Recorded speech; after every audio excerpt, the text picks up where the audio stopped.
আপনাদেরকে বিনীত অনুরোধ করি, আপনারা আমাকে থেকে শুরু করে যাকেই প্রোগ্রামে ডাকবেন আপনি শুধু তার নামটা বলেন, বক্তব্য দিবেন শরীফ ওসমান হাদি। এই যে তারেক রহমান সাহেবকে আমরা বলেছিলাম আপনারা আপনার দলের মানুষজন তারুণ্যের অহংকার বলে কেন? আপনি কি এখন তরুণ আছেন? আপনার বয়স তো 50 তারাইছে, সবাই বন্ধ করেন। সবার নামে পোস্টার হবে কেন?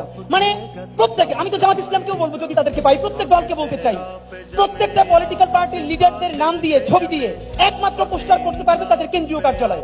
এছাড়া এই যে ছাত্রী যতগুলো আছে, গুন্ডা, বদমাশ, ইয়াবা ব্যবসায়ী, মাদক ব্যবসায়ী, সমস্ত আকাশে জায়েজ করে ফেলে তাদের নাম দিয়ে সব চলবে না।